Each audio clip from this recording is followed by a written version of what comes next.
Assalamualaikum warahmatullahi wabarakatuh. Hari ini kita akan membahas tentang Flanagan Aptitude Classification Test atau biasanya disingkat dengan FACT, FACT ya. Oke.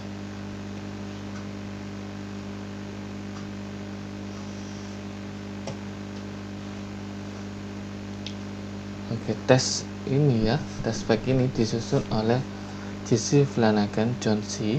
ya. Beliau seorang profesor psikologi di Universitas Pittsburgh.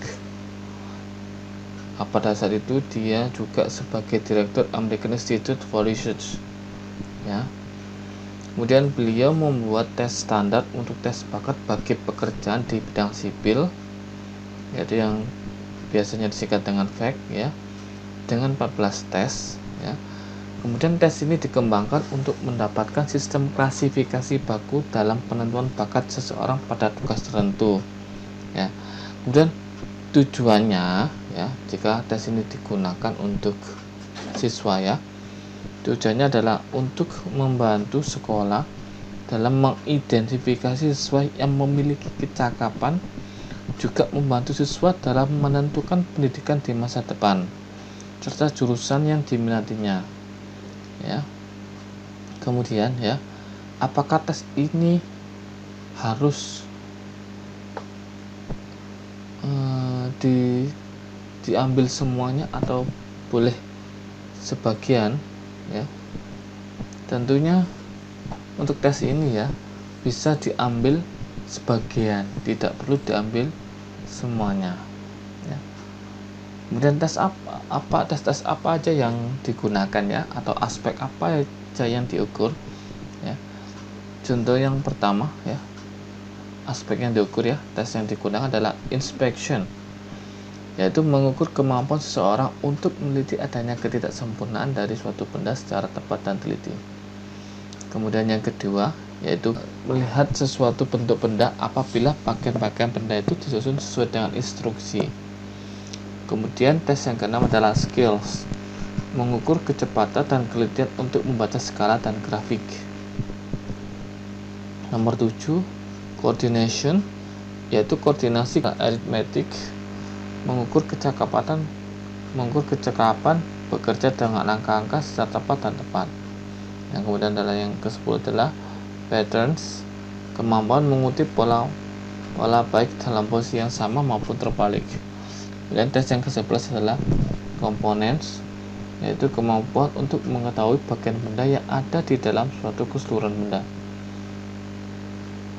Tes ke-12 yaitu tables, kecepatan dan kemudian membaca tabel dari angka dan huruf ya.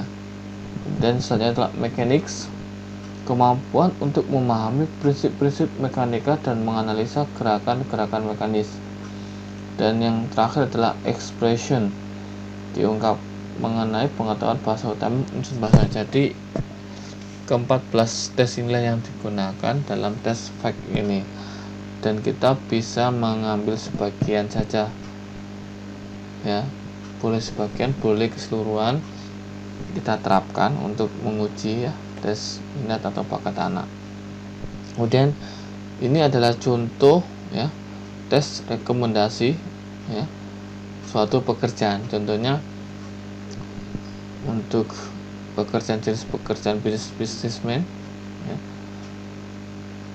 kita teliti ya, kita kasih ujian, yaitu ujiannya itu aspek yang diuji tadi ya.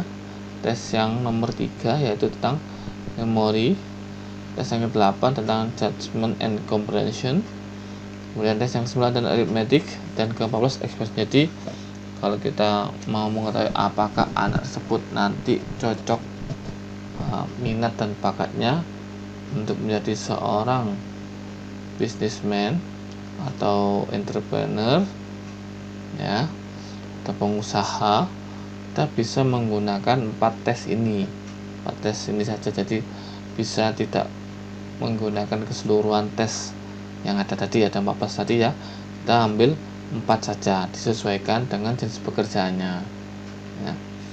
Ini contoh, ada banyak pekerjaan yang bisa diujikan ya, yang cocok untuk siswa kita ya.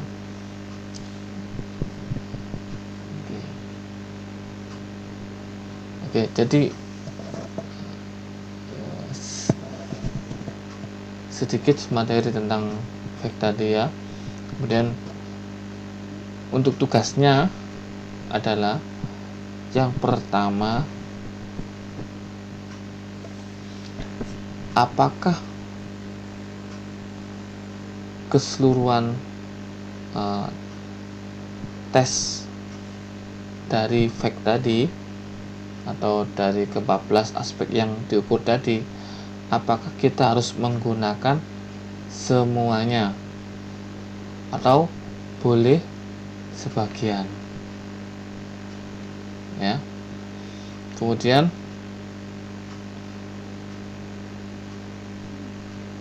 yang kedua ya,